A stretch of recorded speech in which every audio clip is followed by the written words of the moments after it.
Folks, rather than a little story to begin with today, normally we have a little hook. I felt I needed the time to explore this chapter properly because it was quite long, and so we're going to dive straight in. Now, if you did miss last week, we've been working our way through the book of Romans as a church, and we said that chapters 9 to 11 are one big and rather complicated section, but they answer one big question. And the question is this: has God been faithful to his promises? Now, the reason that this is asked is many Jews in Paul's day, Paul is the guy who wrote Romans, hadn't believed in Jesus.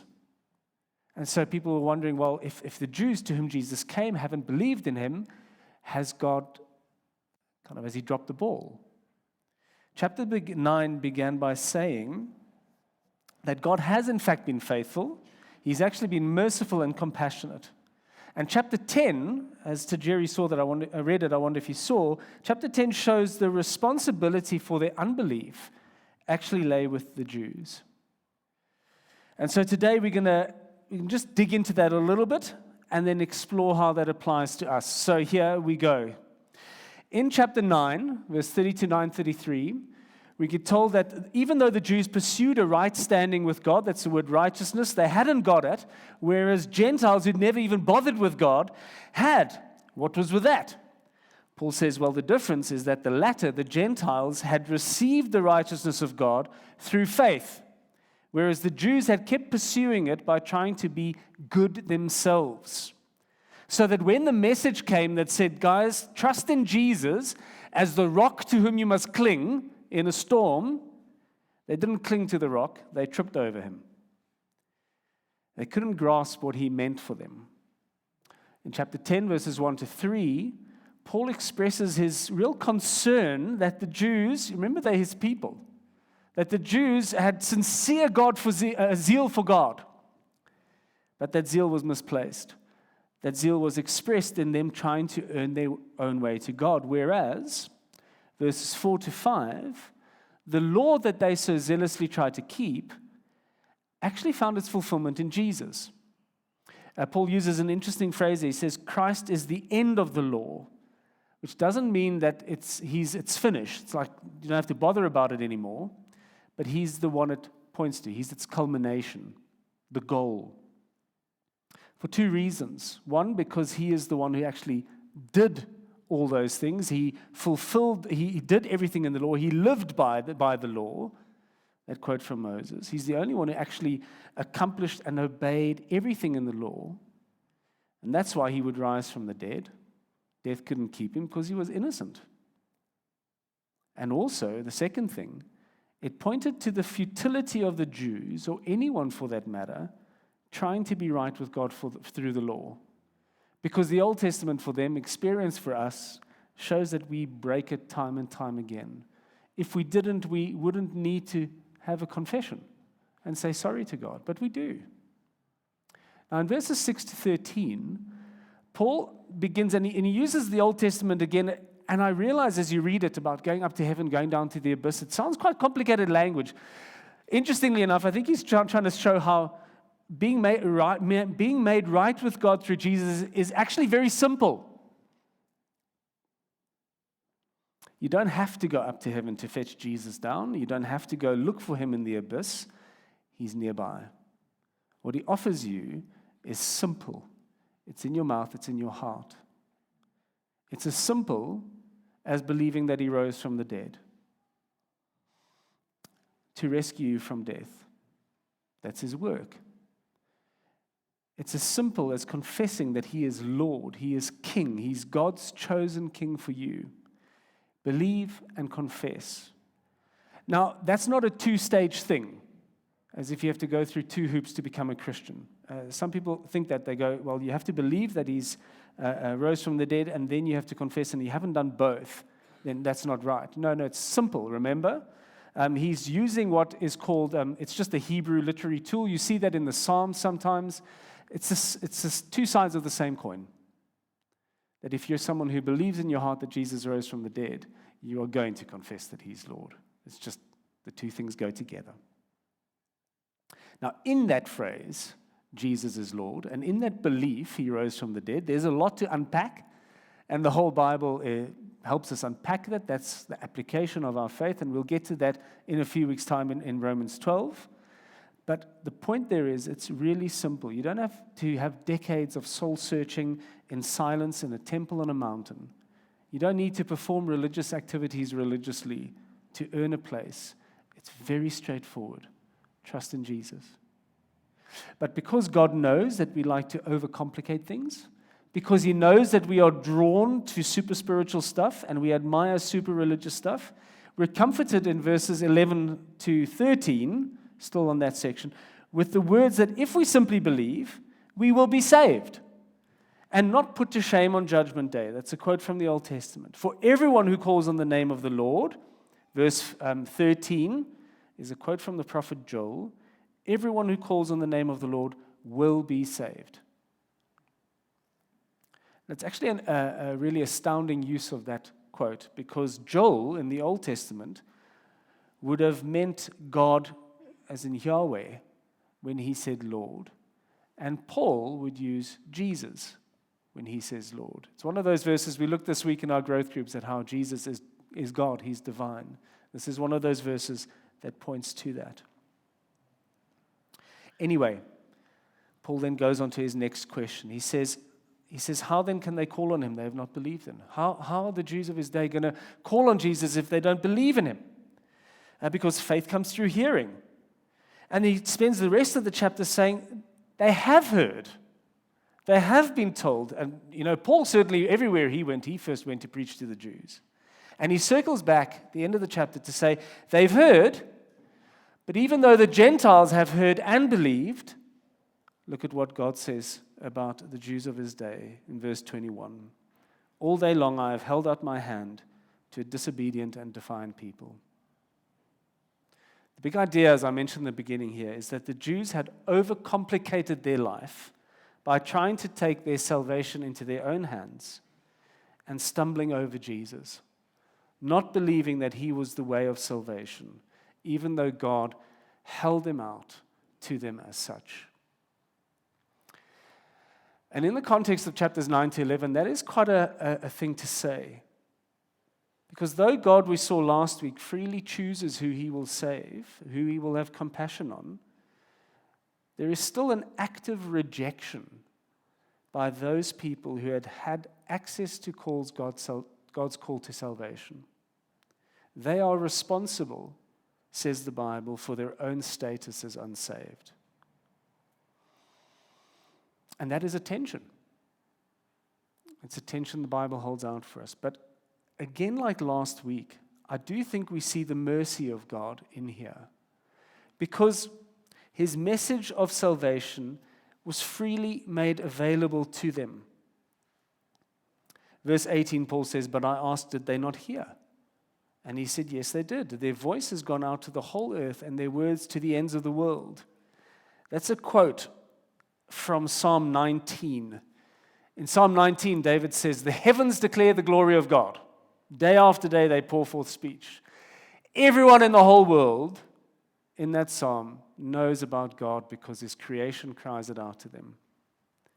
And Paul says everyone has heard that message. Everyone he's speaking about, at least. The gospel had at that point been shouted to the Jews, and they'd heard it. God had made it clear. He'd made it simple. He'd made sure they'd heard it. And it was their own stubbornness in a misplaced Savior, their own obedience, that had led them to reject Jesus. And in and among the many questions that you might have, I think we need to explore these few. How do we avoid the same mistakes as them? How do we hear and believe? Number one, replace misplaced zeal.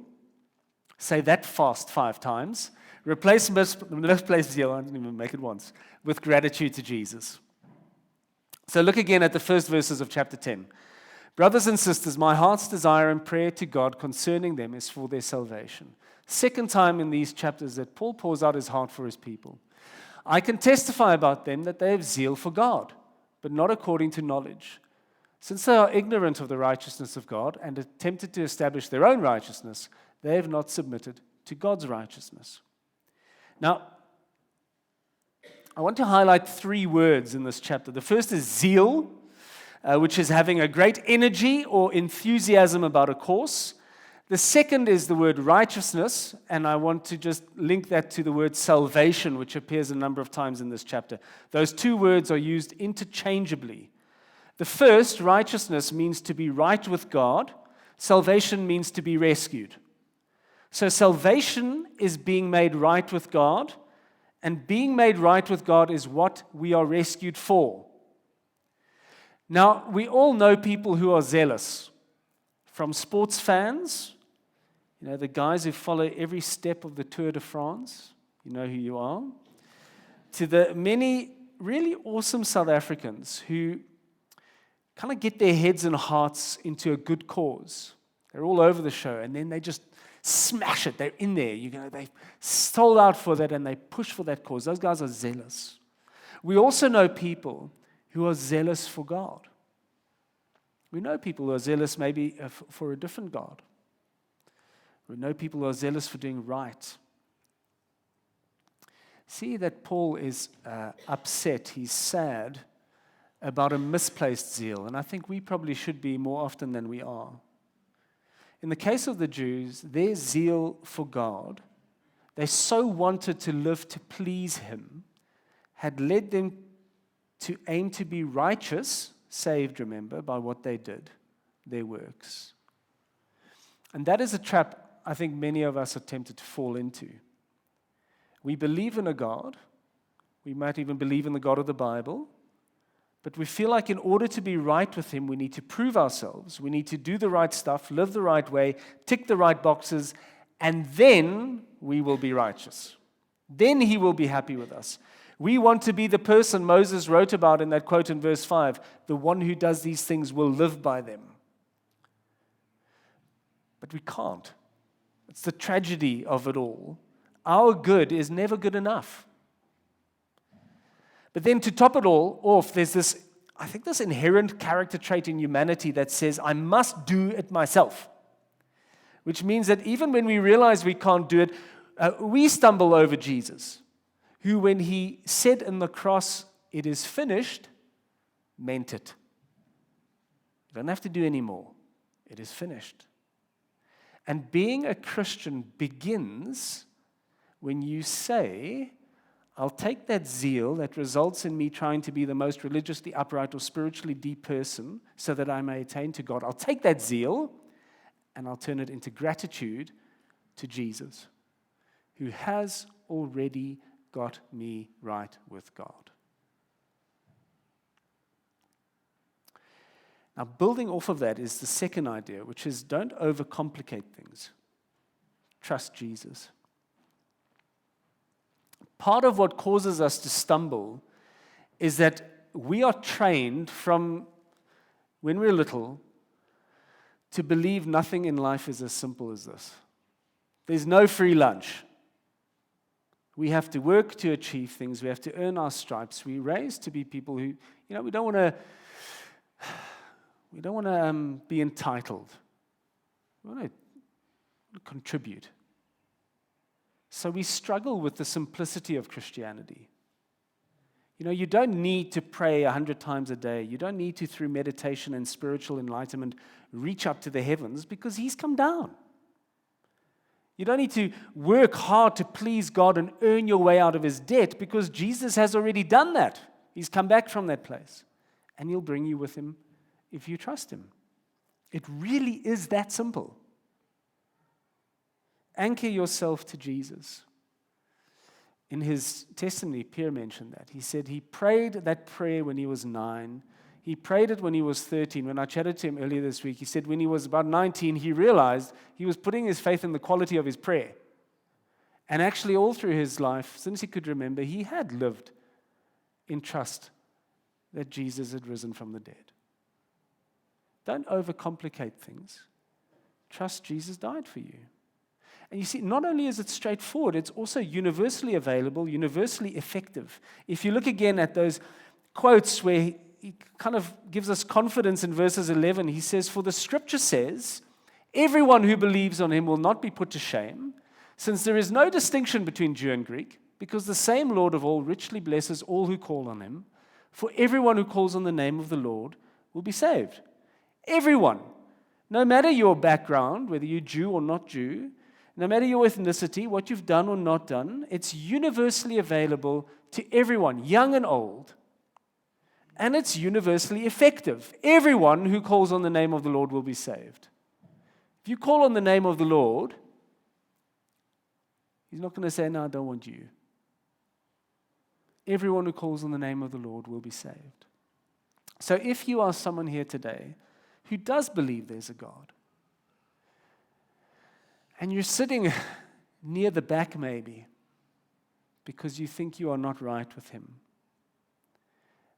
and you've tried but you failed, and that failure eats at your heart, you don't have to try and prove yourself to God.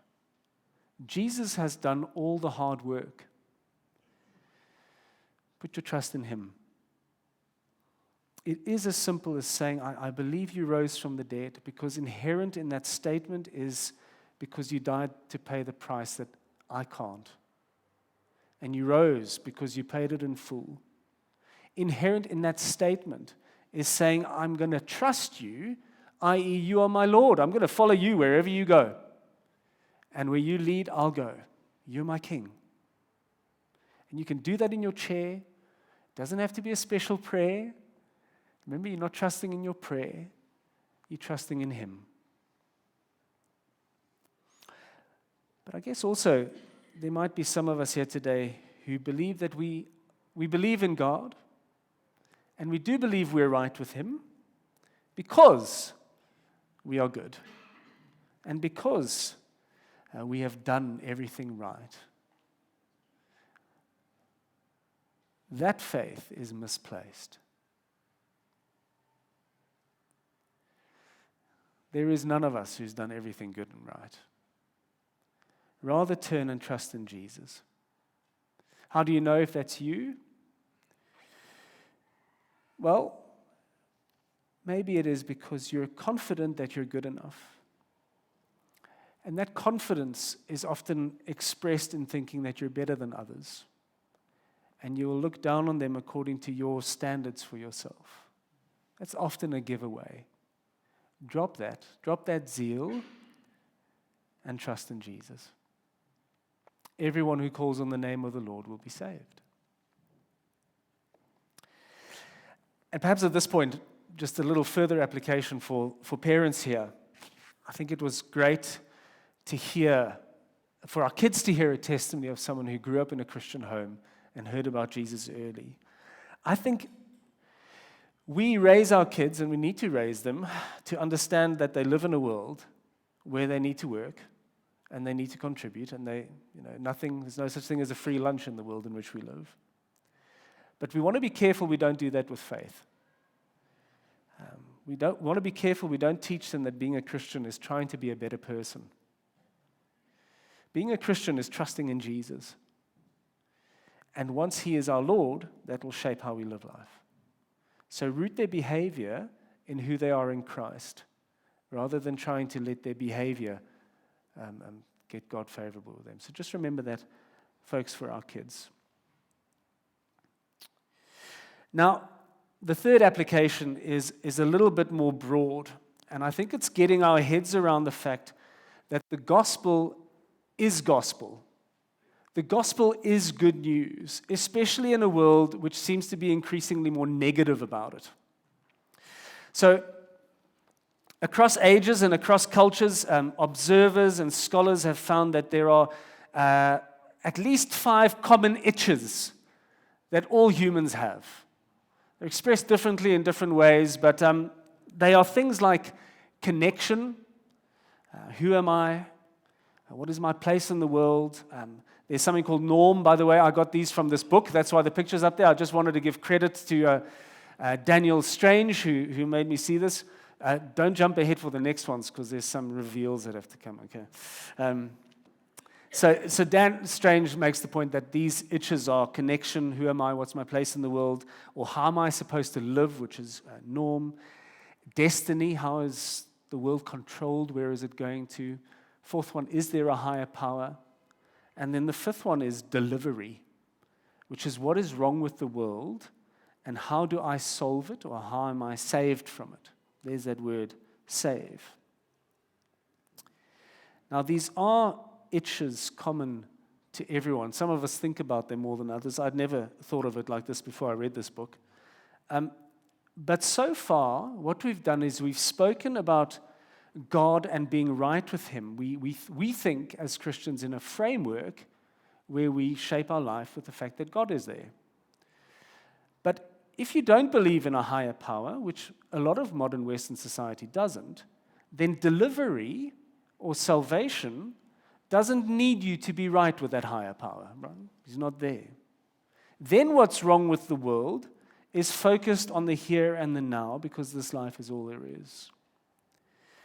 And Western culture is increasingly about the now being built around the individual, the self, about being the best that I can be, being true to myself. There's the phrase we hear more and more, being authentic to myself as an individual. You be you, and I'll be me. And more there is a zeal attached to this way of thinking that has led one author to write this. He says, we are facing a new religion, one built on commitment to individual autonomy and celebration of personal authenticity at any cost.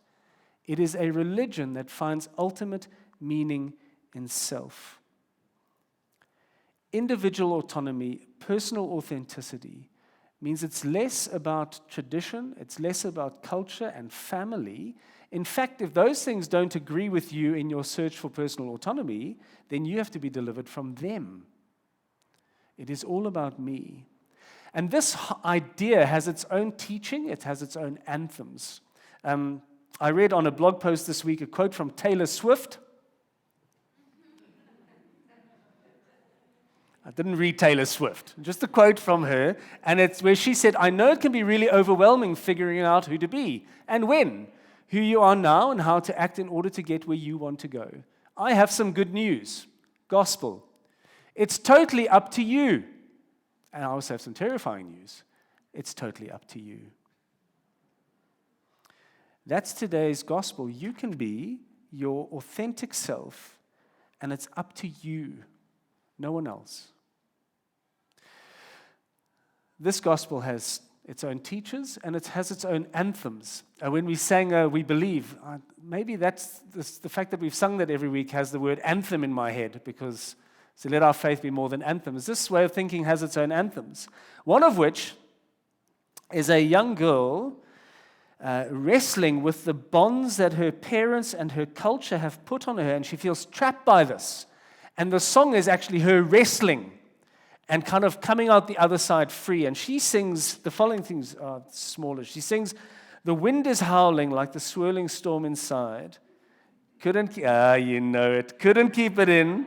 However, heaven knows I've tried. Don't let them in. Don't let them see. Be the good girl you always have to be. This is her wrestling with tradition and what her parents expect of her. Conceal, don't feel, don't let them know. Well, now they know. And she sings, let it go, let it go. There you go, next picture.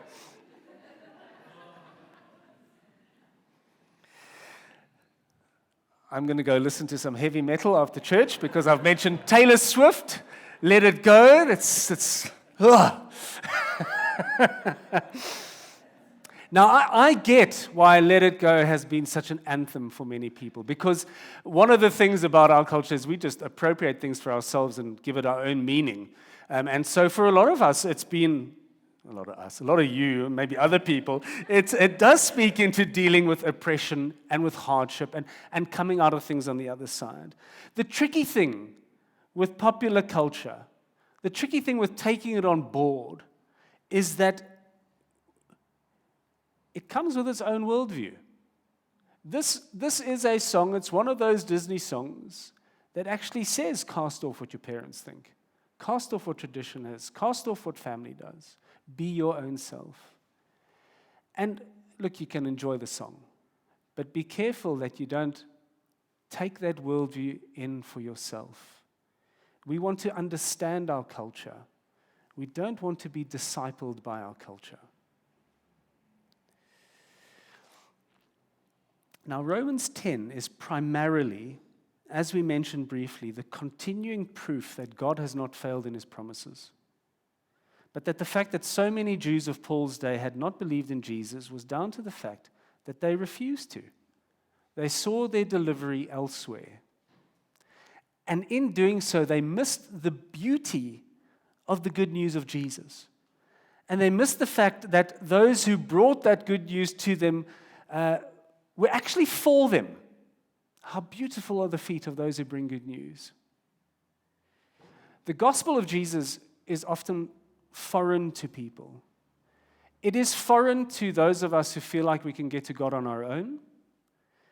But it's also, and kind of obviously, foreign to those whose thinking doesn't allow for a God, let alone a God with whom they are at war.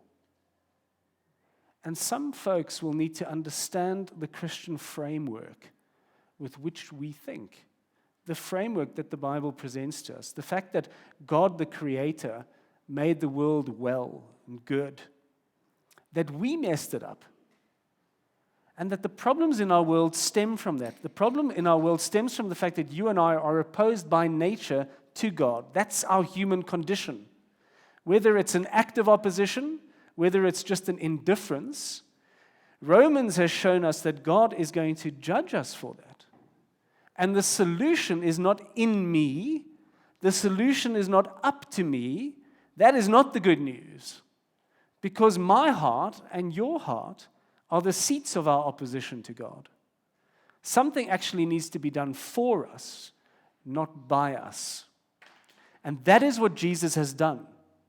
We've seen that Jesus gave us his righteousness, because remember, he obeyed God from his heart, and he died for our punishment, that the punishment our rebellion against God deserved. Jesus took that. That is the good news that God has given us. We are what's wrong with the world, but we can be delivered, and in so doing, we can begin to live rightly. But for people to hear, to believe, they need to hear. Look again at verse 14. I don't think it's on the screen. But how then can they call on him they have not believed in? How can they believe without hearing about him? And how can they hear without a preacher? Now, I wonder if that word preacher there puts you off because you go, that's your job, Mundles. Preacher there is the word proclaimer. Just someone to go and proclaim to them. Say to them. That is what you and I, brothers and sisters, are for. When we leave here today, hopefully remembering that the news of Jesus is good for us, good for the people in our lives, then we are going out as sent people to proclaim to them, hey, the world is messed up. The answer is not in you or me. The answer is in Jesus.